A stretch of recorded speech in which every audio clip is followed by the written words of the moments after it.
Waheguru Ji Ka Khalsa, Waheguru Ji Ki Fateh. My name is Gurnam Singh and I'd like to welcome you to this very, very special Sikh channel debate which we'll be holding tonight, which will be focusing on the caste system. And specifically, we will be discussing whether to eradicate the caste system in the UK we need legislation or other means.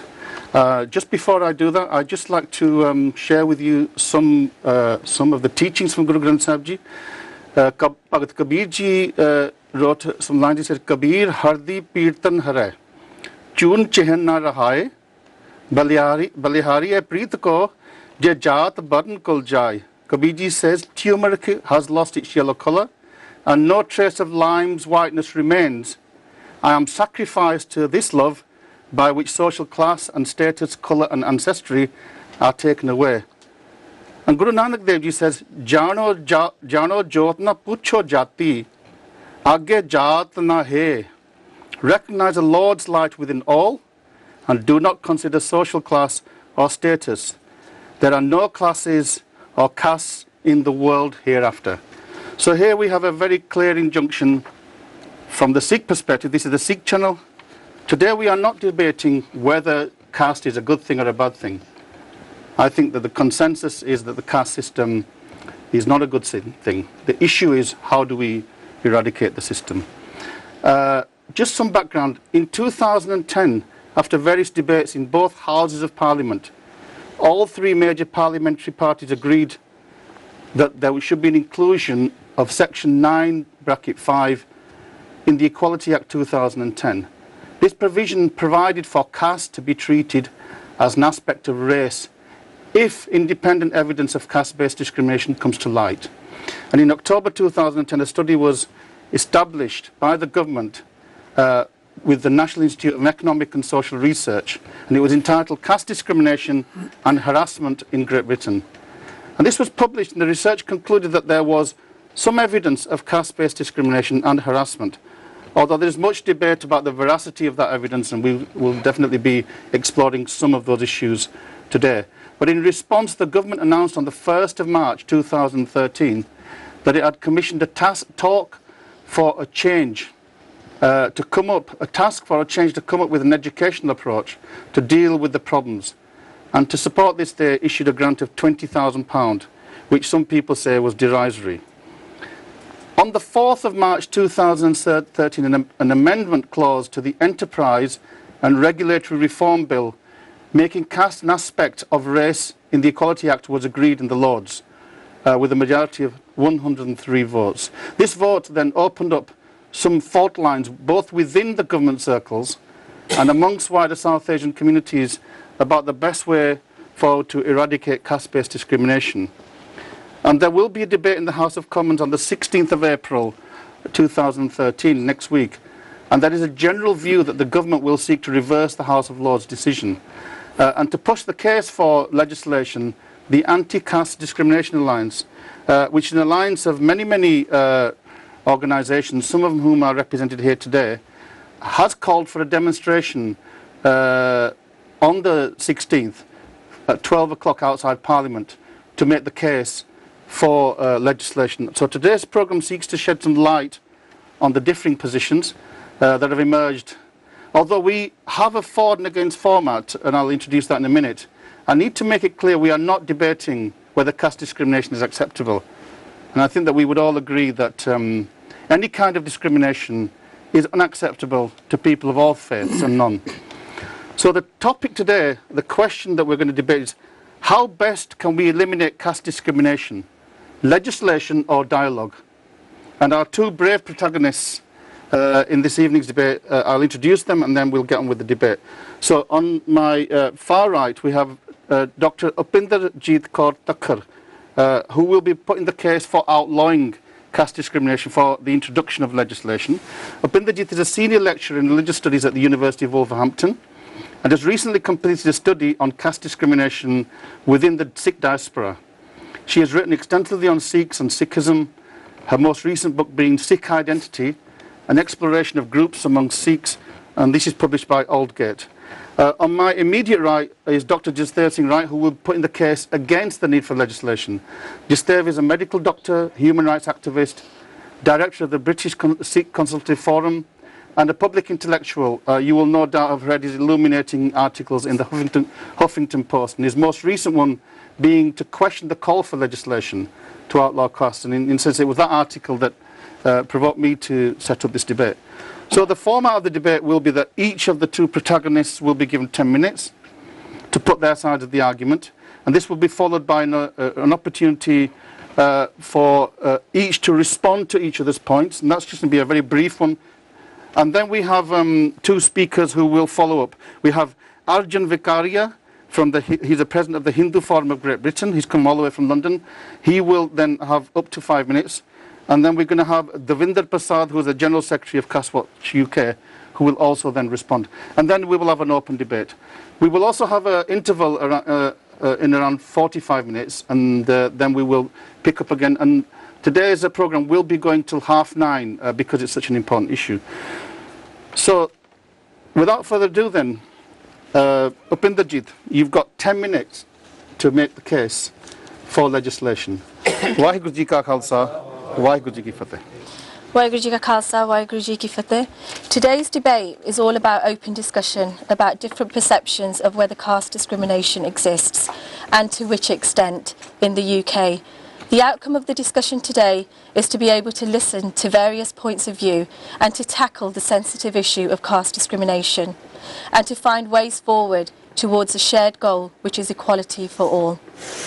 As a Sikh, I believe that it is important for the Sikh community to acknowledge that caste-based discrimination does indeed take place in our community. Denying its existence is to bury one's head in the sand. Hence, I make my position very clear as someone who supports that any kind of discrimination should be voiced and hence tackled head-on. Caste-based prejudice, which manifests itself as caste discrimination, should have no place amongst the Sikh and other communities and no place in British society. I'll now talk a little about my perspective as a Sikh on caste. At the outset, I do make it clear that caste discrimination is a social or cultural issue, not one that is religious. Sikhi, by which I mean the philosophical teachings of the Gurus and Bhagats, is totally egalitarian in its outlook. Aspirations of the Sikh Gurus were not merely restricted to the spiritual or philosophical domain, but were put into practice through the institutionalisation of various features, such as the langar, which overthrew the concept of ritual pollution associated with eating food alongside people of a different caste. The creation of the Khalsa in 1699 also aimed at combating caste-based prejudice. The example of Lalo and Malik Bhago is an often repeated account of how Guru Nanak practiced what he preached. The essence of Sikhi is to encompass all individuals and thus place each and every individual on a par, regardless of caste, gender or creed. Thus the Sikh religion denounces discrimination and pride based on one's caste. The social reality, however, is that caste discrimination is a feature of our society. We need to be mature enough as a community to be able to tackle the aberrations amongst us through open dialogue such as this opportunity today. We, i.e. the Panth, are subject to being labelled as hypocrites by non-Sikhs in that we do not always practice what we preach. This for me is a criterion of bad practice amongst Sikhs, or to use the philosopher Peter Vardy's term, an example of bad religion. The stark aberrations from the essence of the teachings of the Gurus, such as caste-based prejudice among Sikhs, constitutes bad practice, whereas upholding and demanding the principles of human rights for all through dignity and equality constitutes good practice. Hence the efforts towards amending legislation to include caste discrimination as a punishable offence actually endorses firmly the vision of an egalitarian society as sought by the Gurus. And I fail to understand any opposition towards enabling each and every human being to live with dignity and respect. Nobody is claiming the legislation will provide an overnight remedy to the problem, but it will have an effect on people's attitudes, in much the same way as laws regarding racial and gender discrimination in this country. It will protect the weak and vulnerable in society by giving every human being the right to equal opportunities. During my own research on the topic of caste among Sikhs and Punjabi Dalits over the last 15 years, It's more the accounts from children about caste discrimination that I personally find very disturbing. There are 2 PhD students in the audience today who have started their research into issues of equality among Sikhs and the wider Sikh community with me at the University of Wolverhampton. So in 3 years' time, we will actually have further current, up-to-date findings in this area. Jay Langley, although not of a South Asian background, himself witnessed caste at play during his own school days in Handsworth. His research focuses upon caste discrimination in the British educational setting across a number of secondary schools in the Midlands. Also here we have Lovepreet Kaur. She's exploring gender equality amongst the Sikh community. This too raises stark discrepancies between teaching and sometimes actual practice. Both students will explore various aspects of equality in order to determine whether what is practiced is actually practiced, in order to determine whether what is preached is actually practiced. It takes great courage to raise one's voice against aberrations which manifest themselves as the norm, and it is a challenging task to speak out against the ills of society. Today sets the scene for this open dialogue. No one person has the answer, but as a collective we can surely suggest ways forward in delivering the aspirational equal society that the Gurus envisaged. We must remember that the very foundation of Sikhi is based on Guru Nanak's open rejection of what he perceived as aspects of bad religion in the socio-religious milieu of 15th century Punjab. The subject of caste-based prejudice among those who practice it is indeed a contentious topic. I admit that. Repeatedly in their teachings, the Gurus emphasise that the essence of the divine is immanent in the hearts of all human beings. Of course, this in turn entails that all human beings are equal. There has been much heated controversy over the acknowledgement of caste-based discrimination, which has been faced by the Dalits, regardless of leaving behind the hierarchical social stratification system of traditional Hinduism. For example, John Webster's publication in 1992 entitled Towards Dalit Liberation highlights many substantial issues. This dichotomy has been clearly expressed by a number of scholars, both Sikh and non-Sikh.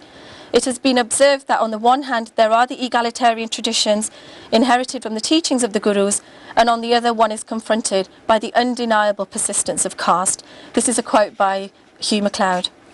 The debate over Ravidasya and Valmiki identities is currently topical. Were the Dalits who embraced Sikhi treated as equals, then would this really have been the course of action in contemporary times?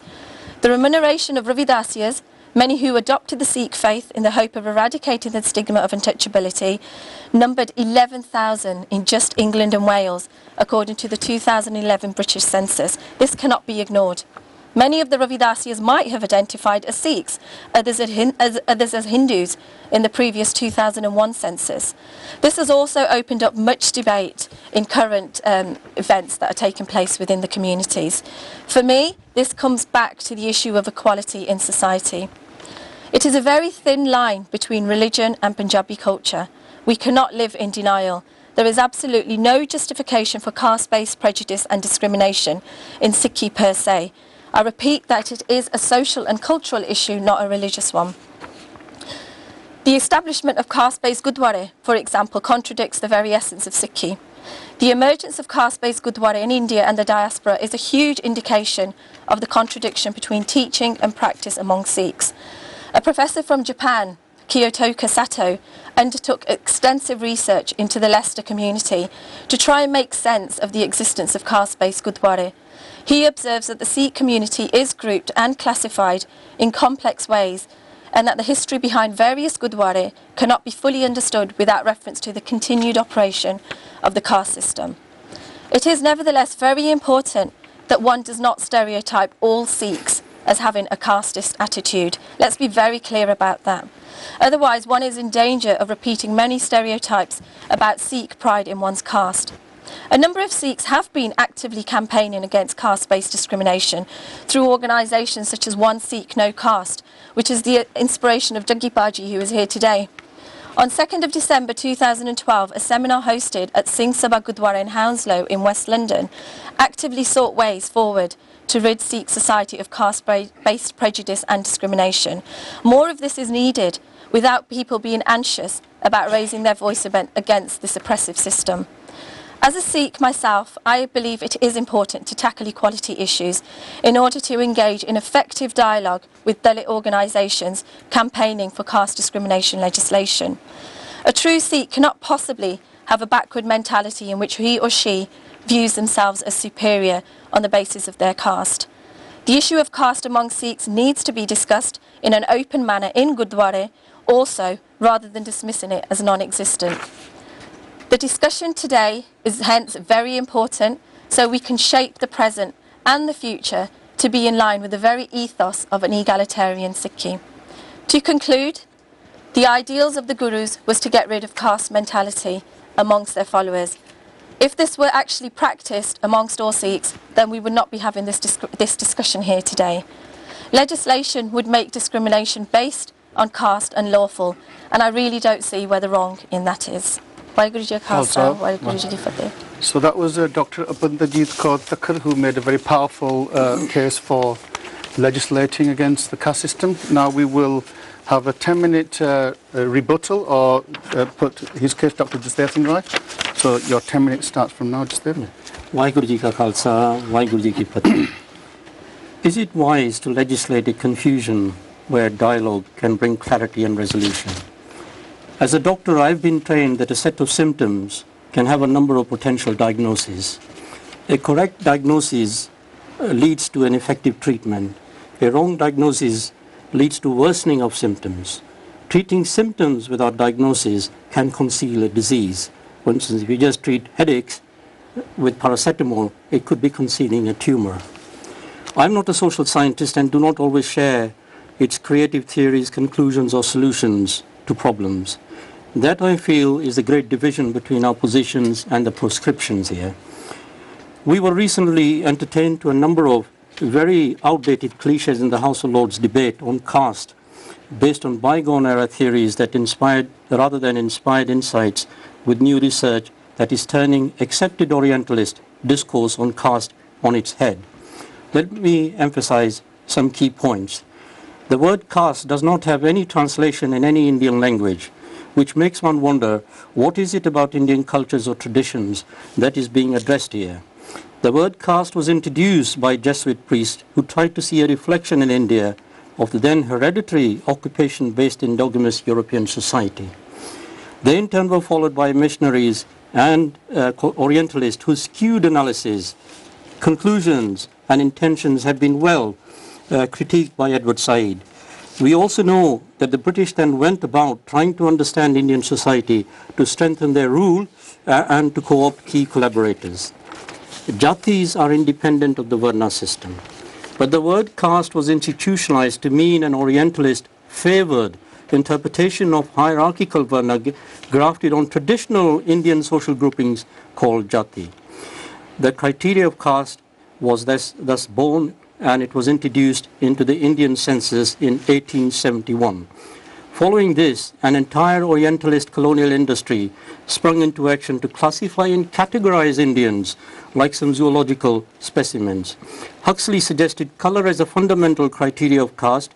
Risley, who was a commissioner of census in 1901, suggested that you look at the breadth of the nose and that can tell you the caste of a person. He also employed eugenics, measuring people's head circumferences and putting them in appropriately in what he thought was their caste.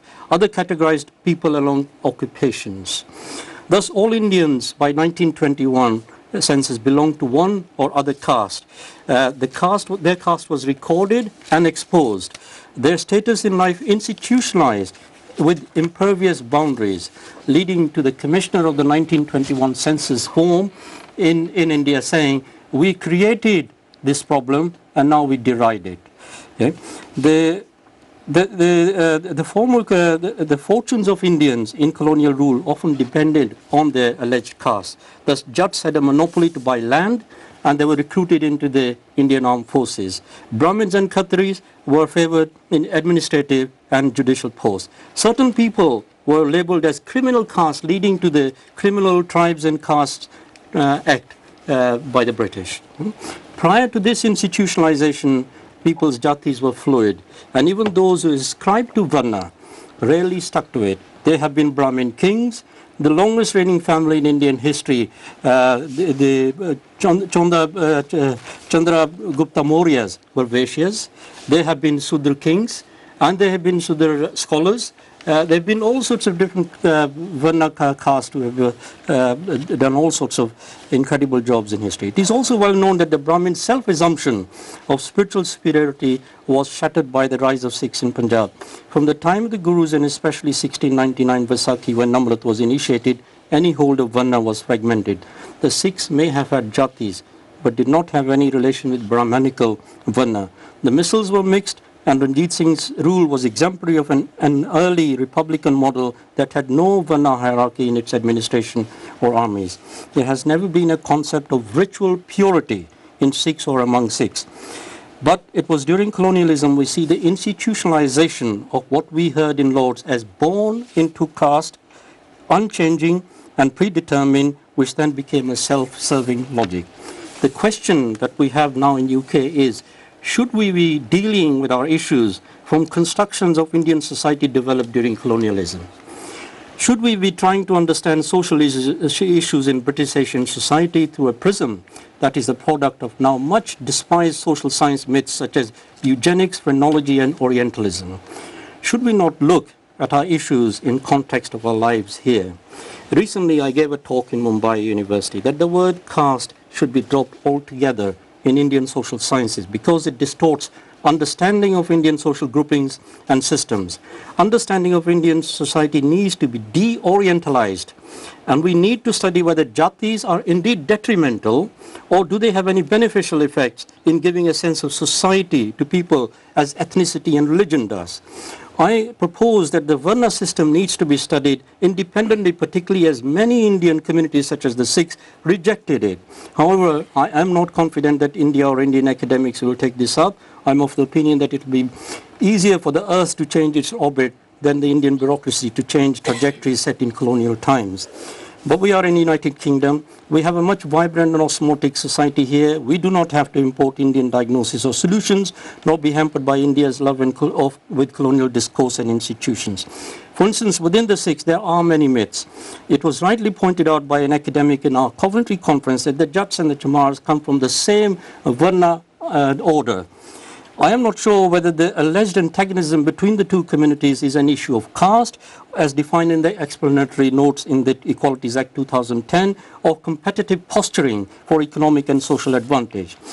Labeling Indian social groups, all Indian social groups as caste is akin to a Victorian doctor diagnosing body poison as the working diagnosis, which used to happen. And addressing it with the blunt instrument of law is akin to employing the Victorian remedy of vivisection by leeches to deal with the poison. We need a constructive dialogue to bring clarity. It is regrettable that while the Labour government introduced a mechanism of consultation and dialogue as part of the legislative process, it seems to have ignored it in this. The setting up of the Faith Communities Unit at DCLG was an innovative move that diffused many potential tensions. Legislation dealing with English language requirement for priests, consolidation of various equalities acted into one act, or gay marriage legislation all went through a process of dialogue and consultation which enabled slightly tinkered legislation to have a wider endorsement. From the Sikh perspective, there have been two instances when consultation did not occur in the last 10 years. One was the European Directive on headgear security checks, giving credit to the present government. They suspended it immediately upon protest. A process of dialogue and consultation resulted in a solution that has been recommended even by the European Council as better than before. This is the second issue where no consultation took place. We remain in a mess and division as a result. Whatever my political affiliations, I have to commend the present government, which has taken on board the need for consultation and dialogue. I commend the passion of those legislators who want to see an end to these ongoing issues. And I hope their interest in seeing an end to problems rather than sometimes insidious intentions of Orientalist and colonial predecessors during colonial times. There are many Sikhs and Hindus who want to see an end to these persisting issues. It will be regrettable to lose their support and goodwill. It would be much beneficial to get the issue in perspective and right before looking at various remedial options. We should not be punishing historical wrongs, but dealing with the here and now. We may inherit the past, but we shape the present and influence the future. Let us not legislate a confusion that could lead to acrimony and divisions, but work constructively through dialogue and even possible legislation at the end if that seems to be not to be a process that is working to end this problematic issue. That is my statement. Vaheguru Ji Ka Khalsa, Vaheguru Ji Ki Fateh. So you've heard a very powerful defence, not of the status quo, but certainly an argument against any hasty introduction of legislation. मैं just briefly Punjabi they which the two positions में summarize कर दूँ.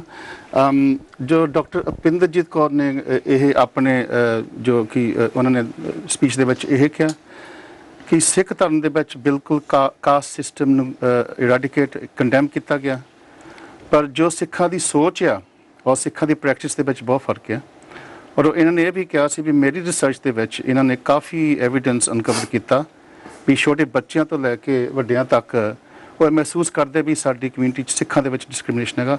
इन्होंने ये भी example दी सी भी जिस तरह साडे गुरुद्वारे भी की जाति ते जां कास्ट बेसिस ते भी बनाए गए आ. और इन्होंने लास्ट ये कहा सी जो लास्ट सेंसस दे विच रविदासी कम्यूनिटी उन्हां चों 11,000 रविदासी जो कि सिख सी उन्होंने अपने आप नूं एक वक्री आइडेंटिटी देने लई उन्होंने अपनी वोट पाई सीगी. सो ये इन्हां दा सी कि दी ओनली वे यही कि लैजिसलेशन तो बगैर तुसी होर कई हज़ार साल फिर चल जाओ तो वो चीज़ रेडीकेट नहीं होगी. जो डॉक्टर जसदेव सिंह राय ने आर्गूमेंट की थी कि फर्स्ट ऑफ ऑल वो कह रहे भी जी एविडेंस बेस या बहुत फ्लिमजी है. उन्होंने as a medical doctor the example दी भी असी जे फ्लिमजी एविडेंस से किसी का ऑपरेशन कर दी है तो फिर वो ऑपरेशन भी गलत होगा. सो उन्होंने दी आर्गूमेंट सी भी जी कास्ट दी कॉन्सैप्ट आ ये एक कलोनीअल कॉन्सैप्ट है, एक वैसटर्न कॉन्सैप्ट आ तो ये ओरिजिन भी पोर्चुगीज़ तो हैगी आ. हिंदुस्तान दे विच एक वारना ता जाति सिस्टम सगा, जिहड़ी वारना सिस्टम सगा ओह रिलीजियसली डिफाइंड सी ओ सिख गुरुआं ने कंडेम करता सगा. जिहड़ी जाति सिस्टम सी एक ऑक्यूपेशनल सिस्टम सगा. और इन्होंने ये भी गल कही भी ये कोई ठोस एविडेंस है नहीं कि बंदे दी जिहड़ी जात सगी नैसेसरली उन्होंने एक्सक्लूड कर दी सी. उन्होंने एग्जाम्पल दी महाराजा रणजीत सिंह दे राज दे मिसलां दे पीरियड तो होर भी उन्होंने विच भी जिहड़े कही जाते सी लोअर ऑक्यूपेशन उच्चे उच्चे पदवियां दे भी सगे. So his argument is the terms of the debate are confused and we need to take stock and we need to have more solid evidence. I think if you're happy with the summary. I'm just going to give Pinderjit you maybe a minute or so. If you want to ask any kind of immediate response to this, then you can respond to Pinderjit. Then we're going to go to our speakers. Yeah, I'd just like to make the point that a lot of the evidence that I've read in the various reports, it's not flimsy. A lot of it actually echoes what I have found from my own informants through my own research. And also, you know, when we're talking about the whole caste system, when we're talking about the whole British influence of it, we've got to remember that the British, while they were in India, they were very obsessed with clear-cut boundaries, with clear-cut boxes in which they could place people. So the whole 10-year census was basically to make sense of that. The caste system, whether we call it Varna, whether we call it Jati, existed a long time before that. And, you know, as far as theories go, as to you know, where it all came from, theories come and go. Some get debunked over time. Okay, just there, do you want to respond to any points that you see, made? Unlike the Labour Party or the Liberals, who are in denial of class divisions in this country and have not been able to convince us why there is no legislative process to prevent discrimination based on class at the workplace, we are not in denial. What we are saying is this is a description that, in fact, I think it would be fair to say a lot of Indian society, whether in India or here, continues under the colonial shadows and descriptions and discourses. There's a distinct difference between the Varnas and the Jatis and the Biradaris and the Gotras, but you can see this all mixed up in the explanatory notes that the GEO or the Parliament has come out as a description. That description makes even the worst Orientalist look moderate. So our case is quite simply this. Let's sit together, let's see where the problems are. What are the problems? Yeah? and then we progress from there. Okay. Let us not work under the shadows of a colonial discourse or their divisions, the divisions they have created within various societies, both in India and here. Okay, I just want to take a bit of a license as the chair. One of the arguments is the evidence is very flimsy, and the research that was commissioned, which I was actually part of, we were at the Coventry conference. It's alleged that actually, even for a social scientist, there were a few case studies, and actually the sample was very small.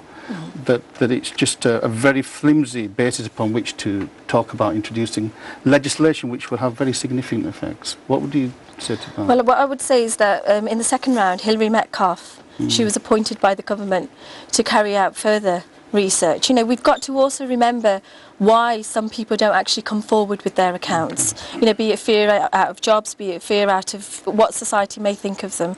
But when she did her research second time around, the evidence was actually a lot stronger. And as I've already said, during my own research, a lot of the instances recorded by people, towards me as an independent researcher, not part of any organisation, a lot of it echoes what Hilary just there, if you think that the case for legislation hasn't been made, well, what about India? India has very powerful legislation against caste, up to and including affirmative action policies. Surely they're the ones that are informed most about the actual material reality, and that cuts across the argument that somehow it wasn't that much of a problem historically. Well, I think you shouldn't really start me on India, really, because I've always distanced myself what goes on in India. Even the Indian constitution was made for them by the British. A country which cannot make its own constitution can hardly be expected to resolve its problems. They're still resolving their problems under the shadows of colonial discourses and techniques. The Scheduled Caste Act was introduced by the British, and the Indians continued with this without critiquing what is it exactly the British meant by this. Then they introduced the idea of classes, so they said Christians and Buddhists don't have caste, they will have backward classes. And there's a debate going on, and it's interesting that they are in a bigger mess. The legislation hasn't really worked. They have, in fact, in my opinion, before the British, when there were many reform movements in Indian society, as the Sikhs were, there were among Hindus as well, who were destroying the Varna system. They've all been stopped with the colonialism. We have a gap in Indian history, and now what happens is everybody expects the state to resolve things which normally social movements could. Social movements don't have a legitimacy in India. Okay. So I wouldn't... Okay, so I think we need to keep India away. We just need to look at the history that has got us into Thank you very much. Well, I'm going to go now to the audience, and particularly we've got two people who are going to respond to arguments. First of all, we've got Devinder Prasad, who is from the Caste Watch UK. So, Devinder, you have up to 5 minutes to make your points, and then we will go to Arjun Vikaria from the Hindu Forum of Great Britain. Hanji Devinder ji. Sat Shri Akal ji. Hanji. Sat Shri Akal ji, and on behalf of Caste Watch UK, I would like to say Gur Fateh to all the listeners. I think the most important thing is that victims of caste discrimination, I'm a Hindu, and I'm also a victim of caste discrimination in UK. And I'm one of 500,000 victims of caste discrimination that we have estimated. It's not a small number, it's a massive number. We are fortunate that we are in United Kingdom, one of the most civilized and one of the best democracies in the world. And one thing we are grateful to British government is for its justice and sense of fairness. Now, I have to start with Upinder. Thank you very much, for putting forward the Sikh view. We do not see a problem with Sikh faith. It is one of the best faiths that we have come across.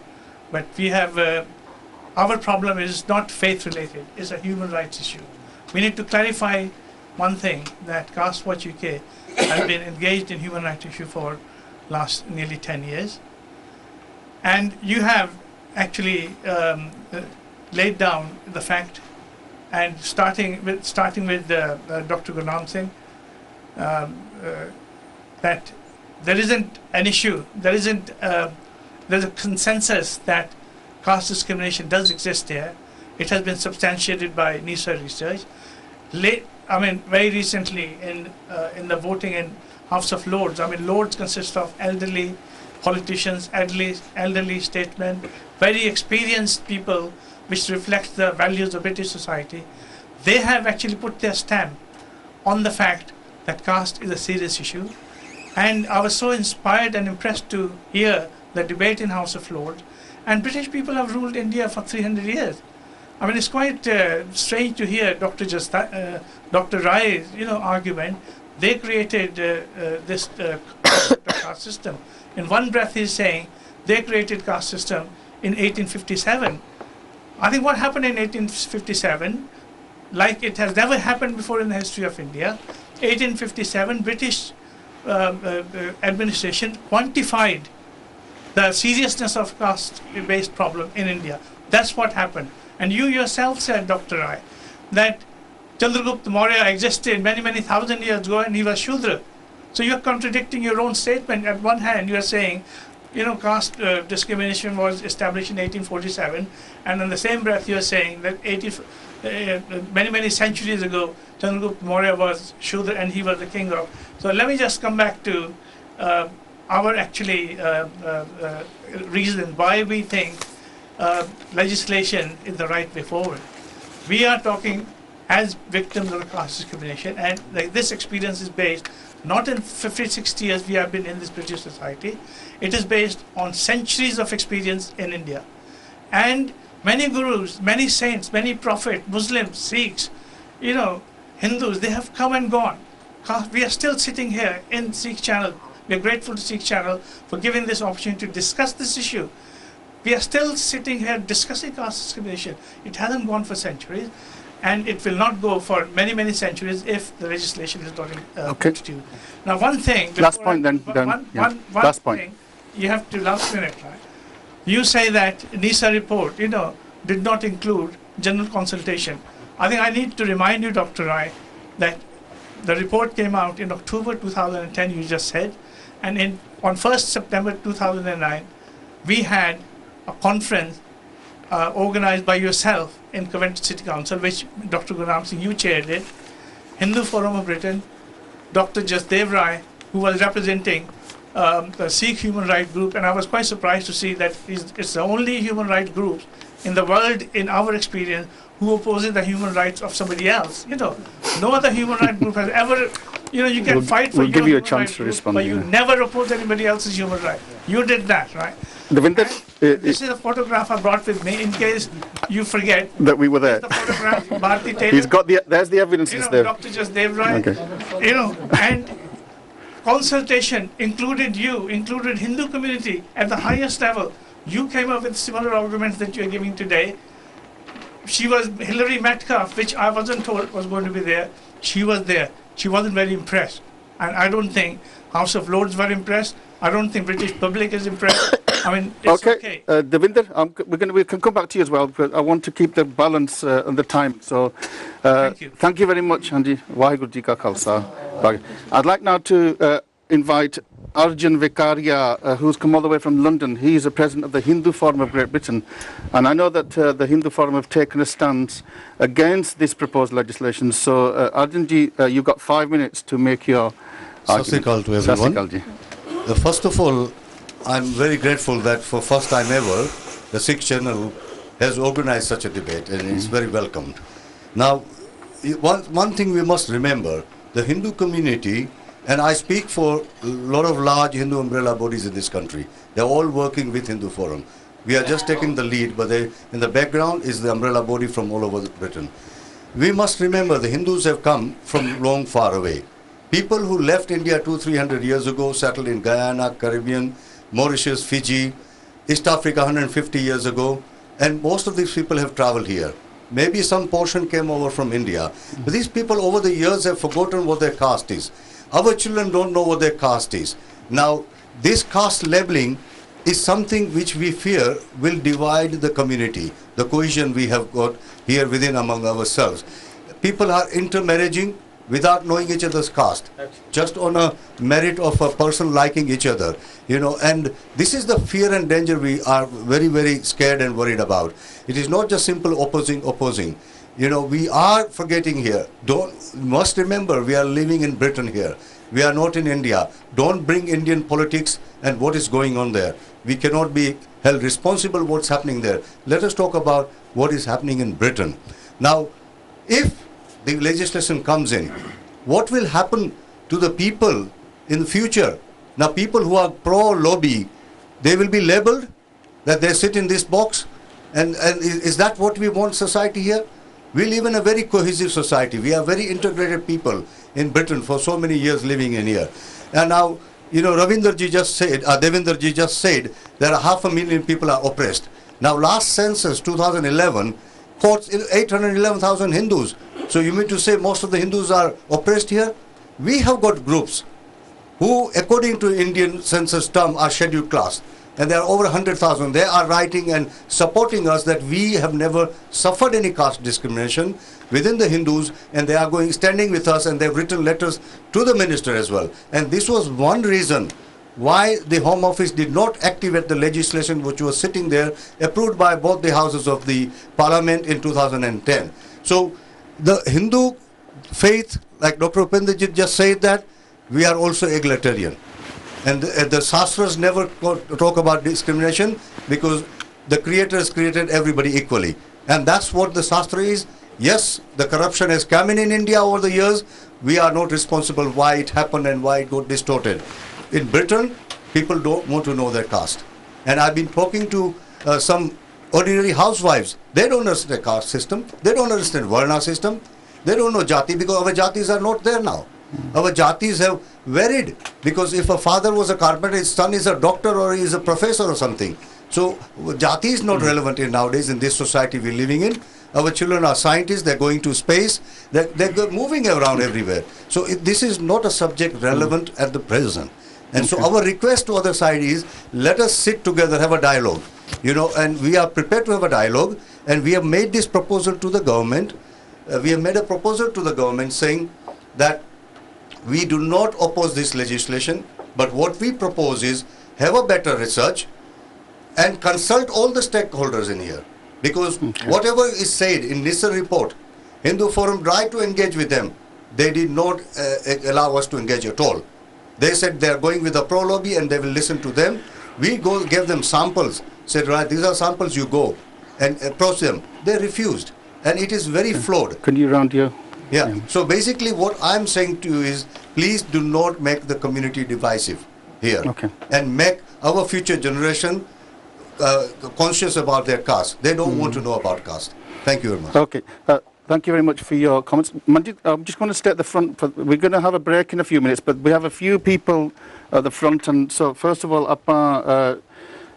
Dr. Harish Malhotra, who's an academic, and he's a very powerful advocate for liberation and freedom. So Harish, just very briefly, what's your comment? Thank you very much. I'm very delighted that you organized this debate. Very much thanks to Upendrajit. थोड़ा पंजाबी च भी कह दियो क्योंकि सारे ਜਿਹੜੇ ਬਾਹਰ mix ਕਰ ਲਓ ਗੱਲ ਅਸਲ ਜਿੱਦਾਂ ਹੈ ਕਿ ਜੋ ਉਪਿੰਦਰਜੀਤ ਨੇ ਗੱਲ ਕੀਤੀ ਹੈਗੀ ਆ I'm very proud ਉਪਿੰਦਰਜੀਤ ਨੇ ਜਿਹੜੀ ਰਿਸਰਚ ਕੀਤੀ ਹੈਗੀ ਆ I'm very disappointed with rise ਜੋ ਕੁਝ ਵੀ ਇਹਨਾਂ ਨੇ ਜੋ ਵੀ ਐਵੀਡੈਂਸ ਦੇਣ ਦੀ ਕੋਸ਼ਿਸ਼ ਕੀਤੀ I myself is academic I have done research I'm a social scientist I'm a lecturer at the university the point I'm making is that I think ਤੁਸੀਂ ਜਿਹੜੀ ਗੱਲ ਵੀ ਕਰ ਰਹੇ ਹੈਗੇ ਲੈ ਵੀ 1871 ਵਿੱਚ ਆ ਹੋਇਆ ਉਹ ਹੋਇਆ ਇਸ ਤੋਂ ਪਹਿਲਾਂ ਹਜ਼ਾਰਾਂ ਸਾਲਾਂ ਤੋਂ ਲੋਕ ਜਿਹੜੇ ਹੈਗੇ ਸਫਰ ਕਰ ਰਹੇ ਡਿਸਕ੍ਰਿਮੀਨੇਸ਼ਨ ਤੋਂ ਕਿੰਨੀ ਕਰੂਲਟੀ ਤੁਸੀਂ ਹੋਰ ਲੋਕਾਂ ਤੇ ਚਾਹੁੰਦੇ ਆ ਕਿ ਤਾਂ ਕਿ ਤੁਸੀਂ ਉਹਨੂੰ ਮੰਨ ਸਕੋ ਲੈ ਵੀ ਆਹ ਕਰੂਲਟੀ ਲੋਕਾਂ ਤੇ ਨਹੀਂ ਹੁੰਦੀ ਸਾਨੂੰ ਸ਼ਰਮ ਆਉਣੀ ਚਾਹੀਦੀ ਹੈ ਸਾਨੂੰ ਅਪੋਲੋਜੀ ਕਰਨੀ ਚਾਹੀਦੀ ਹੈ ਲੈ ਅਸੀਂ ਕੀ ਕੁਛ ਉਹਨਾਂ ਤੇ ਅਤਿਆਚਾਰ ਕਰ ਰਹੇ ਉਹਨਾਂ ਨੂੰ ਹਿਊਮਨ ਬੀਇੰਗ ਨਹੀਂ ਸਮਝ ਰਹੇ I'm very disappointed with this Hindu Council guy as well that ਇਹ ਗੱਲ ਕਰ ਰਹੇ ਹੈਗੇ ਲੈ ਜਿਹੜੇ ਬੰਦੇ ਬਾਹਰਲੇ ਗਾਨਾ ਵਿੱਚੋਂ ਆਏ ਆ 200 ਸਾਲ ਤੋਂ ਇੱਥੇ ਆਏ ਹੈਗੇ ਇੱਥੇ ਨਹੀਂ ਆਏ ਹੈਗੇ we're talking about the people which we see every day ਇੱਥੇ ਲਿਖਿਆ ਹੈਗਾ ਫਾਸਟ ਜੱਟ 10 ਨੰਬਰੀਆ ਜੱਟ ਫਲਾਨੀ ਧਮਕਾਨੀ ਤੁਸੀਂ ਕੀ ਨਹੀਂ ਚਾਹੁੰਦੇ ਗੁਰਦੁਆਰੇ ਸਾਡੇ ਜਾਤਾਂ ਪਾਤਾਂ ਦੇ ਬਣੇ ਹੈਗੇ ਆ ਜੇ ਅਸੀਂ ਹਿਊਮਨ ਰਾਈਟਸ ਦੀ ਗੱਲ ਕਰਦੇ ਹੈਗੇ ਆ ਇਕੁਆਲਿਟੀ ਦੀ ਗੱਲ ਕਰਦੇ ਹੈਗੇ ਆ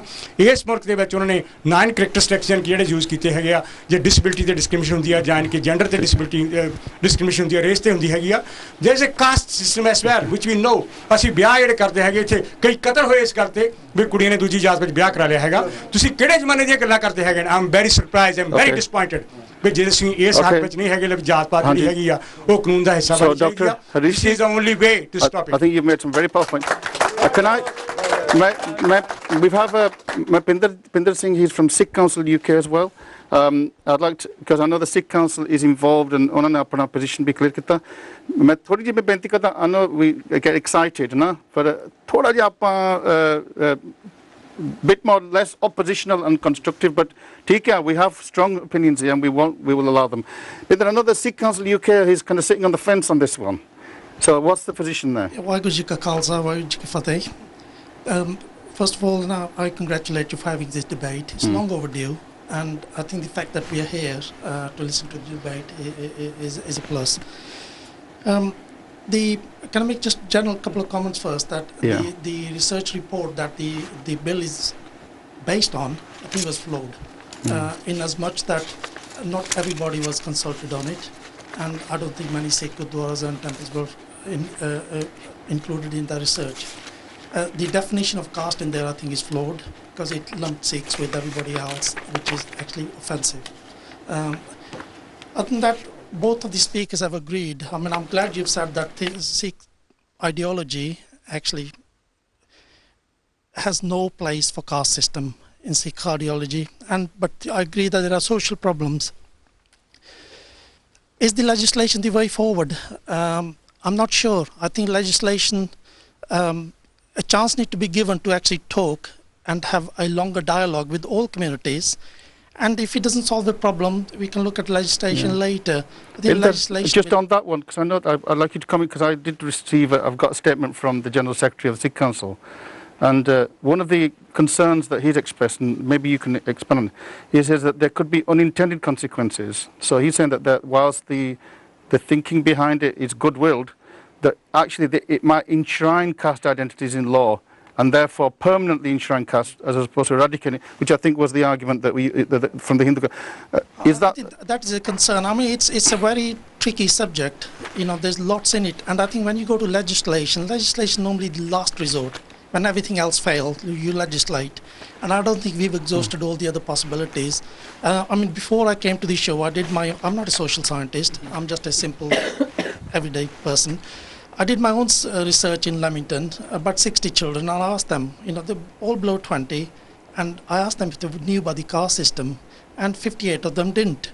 Then I asked some of their parents. They knew a little bit more about it. When you go to the grandparents, I think they knew a lot about it.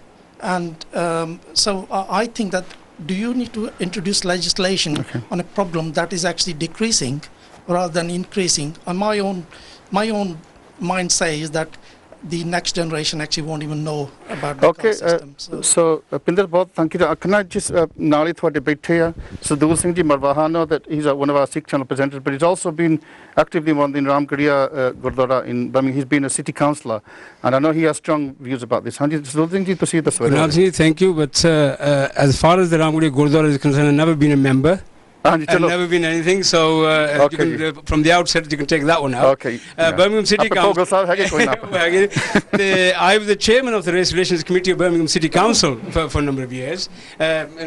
So one of the arguments is that race and caste are the same thing, so what's wrong? ਇਹਦੇ ਵਿੱਚ ਇਹ ਗੱਲ ਆਉਂਦੀ ਹੈਗੀ ਜਦੋਂ ਅਸੀਂ legislation ਕਿਸੇ ਚੀਜ਼ ਦੀ ਵੀ ਕਰਦੇ ਹੈਗੇ ਮੈਂ ਪੰਜਾਬੀ 'ਚ ਬੋਲਣਾ ਕਿ ਸਾਰੇ ਬੋਲੀ ਜਾ ਰਹੇ ਜਦੋਂ ਕਿਸੇ ਚੀਜ਼ ਨੂੰ ਲੈਜਿਸਲੇਟ ਕਰਦੇ ਨਾ ਅਸੀਂ ਵੀ ਹਜੇ ਆਹ ਕਾਸੀ ਹੁਣ ਜਿਸ ਤਰ੍ਹਾਂ ਰੇਸ ਦੀ ਗੱਲ ਹੋਈ ਹੈ ਤੇ 84 ਦੇ ਵਿੱਚ ਰਾਏ ਸਾਹਿਬ ਮੈਂ ਲੇਬਰ ਪਾਰਟੀ ਦੀ ਕਾਨਫਰੰਸ ਤੇ ਬਲੈਕ ਸੈਕਸ਼ਨ ਦੇ ਅਗੇਂਸਟ ਬੋਲਿਆ ਸੀ ਸ਼ਾਇਦ ਤੁਹਾਨੂੰ ਪਤਾ ਹੋਵੇ ਕਿਸੇ ਨੂੰ ਕਿ ਨਹੀਂ ਪਤਾ ਹੋਵੇ ਤਾਂ ਕਿ ਉਹ ਵੀ ਡਿਵੀਜ਼ਨ ਨਾ ਆ ਸਕੇ ਸੋ ਫॉर ਮੈਨੀ ਈਅਰਸ ਗੁਰਦੁਆਰਿਆਂ ਦੇ ਵਿੱਚ ਵੀ ਬੋਲਦਾ ਰਿਹਾ ਹਾਲੇ ਵੀ ਬੋਲਦਾ ਤੇ ਜਿੱਥੇ ਤੱਕ ਲੇਡੀਜ਼ ਦਾ ਕੰਮ ਆਉਂਦਾ ਤੇ ਉਹਨਾਂ ਨੂੰ ਵੀ ਉੱਪਰ ਲਿਆਉਣ ਦਾ ਗੁਰੂ ਨਾਨਕ ਦੇ ਸਿਰਫ ਕਹਿਣ ਦੀ ਗੱਲ ਨਹੀਂ ਜਿੱਥੇ ਮੇਰਾ ਜਾਣ ਦੀ ਗੱਲ ਨਹੀਂ ਉਹਨਾਂ ਤੇ ਵੀ ਮੈਂ ਬੋਲਦਾ ਹਮੇਸ਼ਾ ਸਾਰੀ ਜ਼ਿੰਦਗੀ ਨਿਕਲ ਗਈ ਇਸ ਸ਼ਹਿਰ ਦੇ ਵਿੱਚ 1960 ਤੋਂ ਲੈ ਕੇ ਹੁਣ ਤੱਕ ਇਹ ਚੀਜ਼ਾਂ ਨੂੰ ਕਹਿੰਦੇ ਆ ਰਹੇ ਆ ਪਰ ਜਦੋਂ ਅਸੀਂ ਰਿਸਰਚਾਂ ਕਰਨੀਆਂ ਸ਼ੁਰੂ ਕਰਦੇ ਨਾ ਵੀ ਆਹ ਕੌਣ ਹੈ ਤੇ ਆਹ ਕੌਣ ਹੈ ਜਿਹੜੀ ਮੈਜੋਰਿਟੀ ਹੁੰਦੀ ਆ ਉਹ ਕਦੀ ਵੀ ਨਹੀਂ ਚਾਹੇਗੀ ਕਿ ਲੈਜਿਸਲੇਸ਼ਨ ਹੋਵੇ ਮਰਵਾਹਾ ਸਾਹਿਬ ਤੁਸੀਂ ਕਹਿਤਾ ਰਹੇ ਸਹੀ ਪਰ ਪਿੰਦਰਜੀਤ ਨੇ ਵੀ ਗੱਲ ਕਹੀ ਆ ਔਰ ਹਰੀਸ਼ ਨੇ ਵੀ ਕਿਹਾ ਕਿ ਸਾਡੇ ਤਾਂ ਗੁਰਦੁਆਰੇ ਕਾਸਟ ਤੇ ਬਣੇ ਆ I disagree.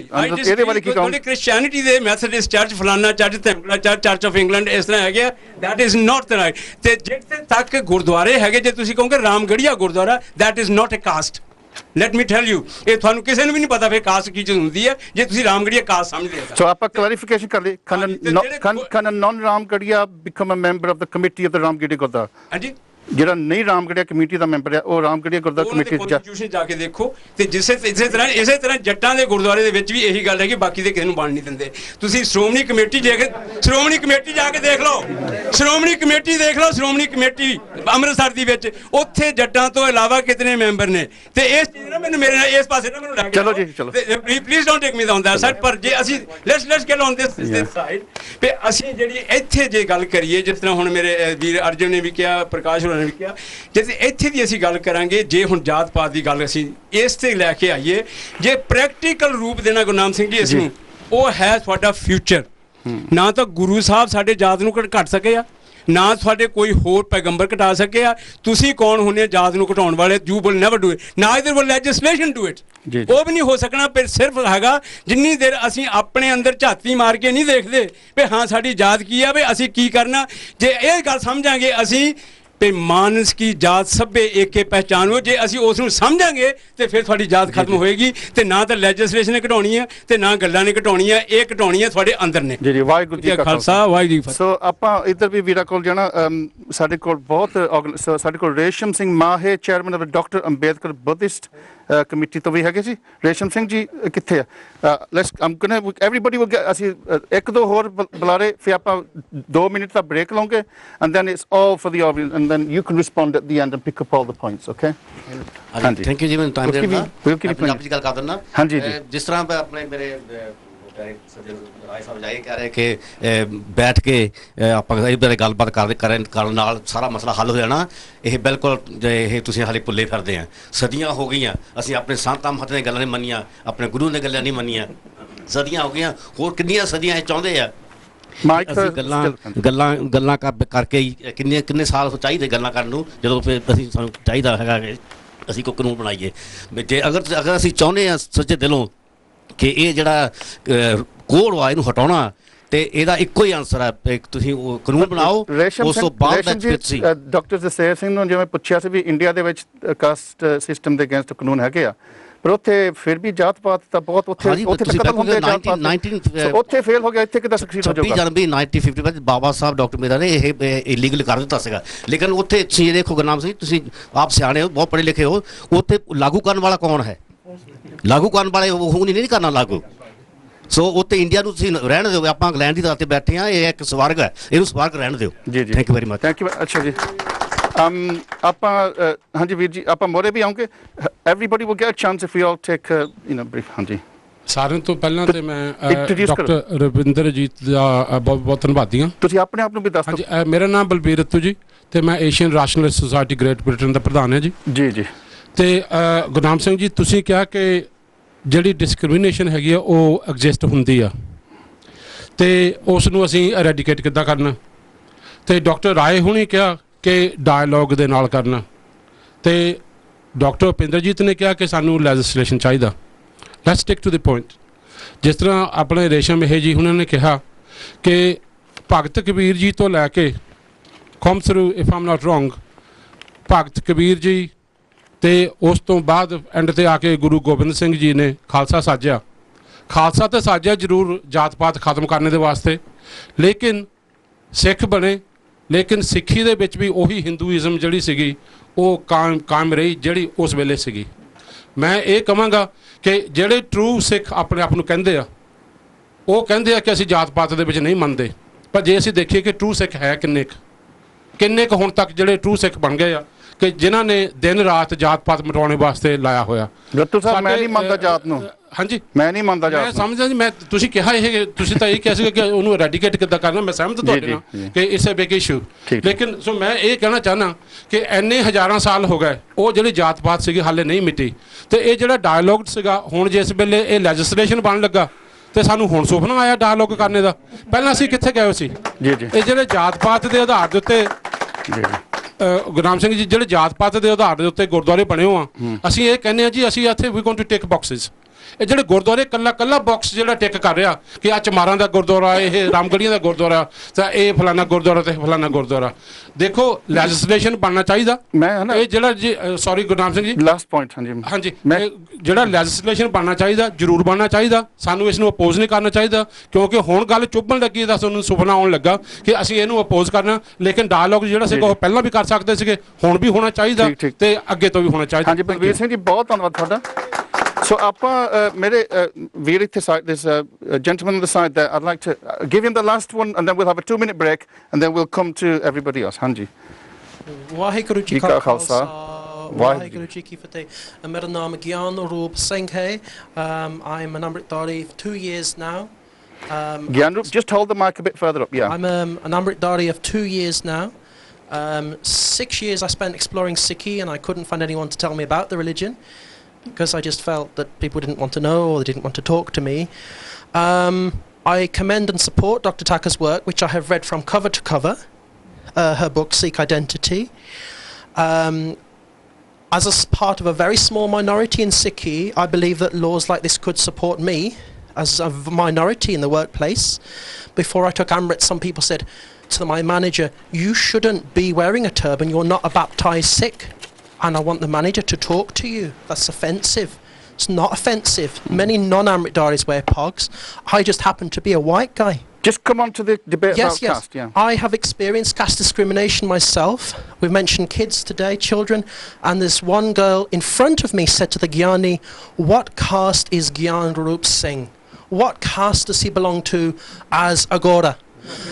Did the 13-year-old girl have this view from birth? There are some people, particularly young people and some very older people, who will say, I will say Sasrikal Ji to them, and they will look at me as if I have sworn at them. The same expression like, what's that all about? We have definitely got a problem with the caste system in the UK now. And the last point is very short. We also need to listen more to our academics and the voice of the non-Amritdharis. And when I give talks, I do not tell all young people to take Amrit. I tell them to find their path, and if that's Amritdhari, then fine. Okay, but we need to listen. And the only other thing is just to say we need to listen to our Sikh women more, and let's not be scared of academics. Sometimes people are scared because they think they know more. Why don't we listen and engage rather than dismiss them? Often, sometimes just because they're not Amritdharis. Okay, Gyanrup Singh, thank you very much. I can certainly agree with you that we should listen to our academics more, but I would have a self-interest there. We'll have a 2-minute break now, and then we'll get cracking on with the rest of it, and everybody will be given a chance. So we'll just 2 minutes break, and then we'll restart. Vaheguru Ji Ka Khalsa, Vaheguru Ji Ki Fateh.